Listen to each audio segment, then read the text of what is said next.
Better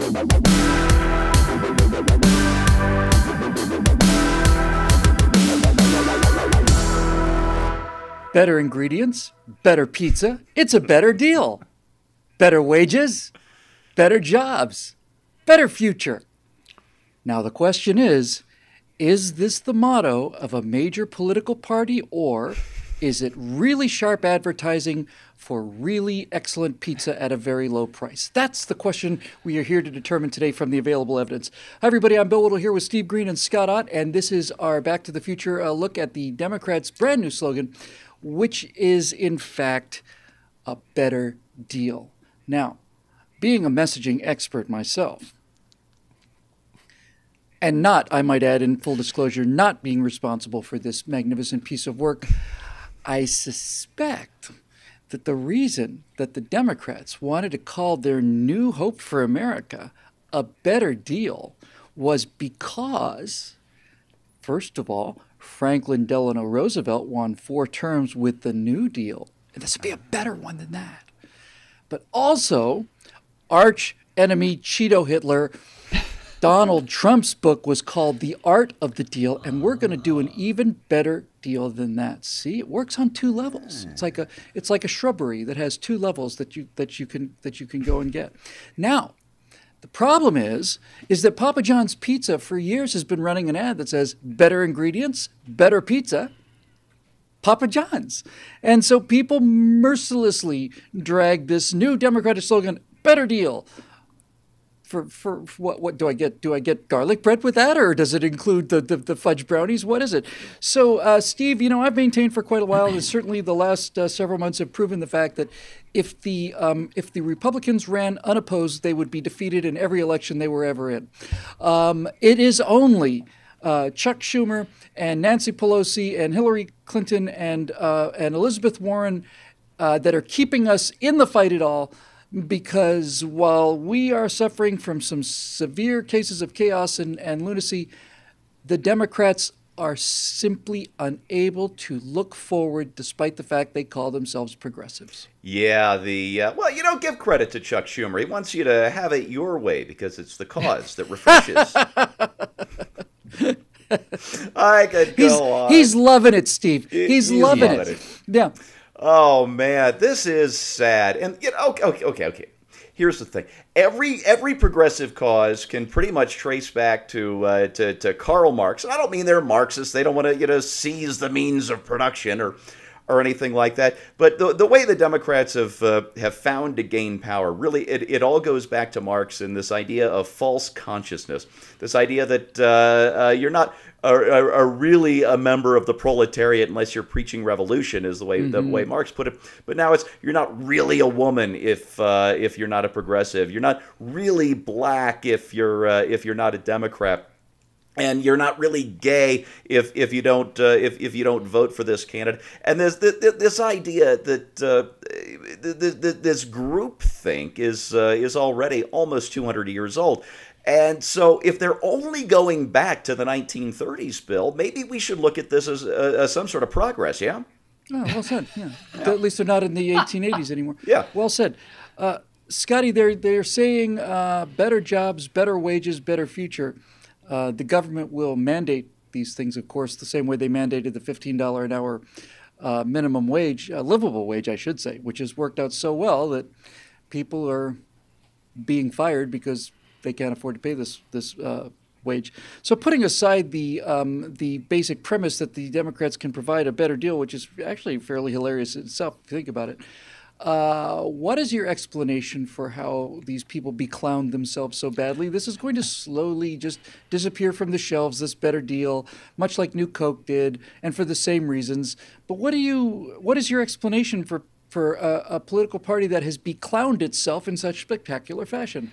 Well, the reason why the pizza slogan works is because it says better ingredients, better pizza. Unfortunately, the Democrats think that they can just say the same ingredients, better pizza, or worse ingredients, better pizza.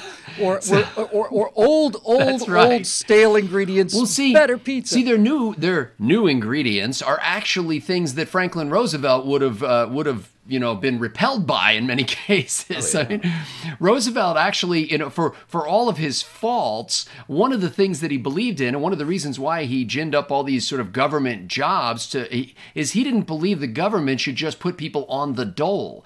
At least at the beginning, he didn't. He didn't believe that they should just hand people money. And so he said, well, why don't we give them jobs? Why don't we have them clean up parks and make things and, stuff like that? So then a man can go home at the end of the day and look his family in the eye after having an honest day's work and be able to sit down there and feed them with the paycheck that he got from the government, but for doing something.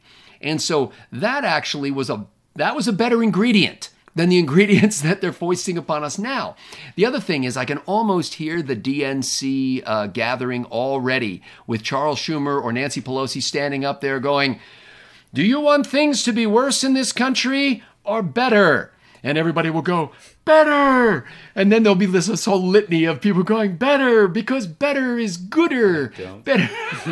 So, I think it sounds so hollow because there's, where's the beef? There is nothing behind it. There is no change in approach. They're basically saying, if we continue to do the things we've been trying to peddle to you for the last 70 years and do them even more so, then your life will get better. When we've already tested them out and we've said, like one pizza brand that I shall not name right now, yeah, you get it to my door quickly, but the pizza doesn't taste different than the box. You just gave me a great idea, actually.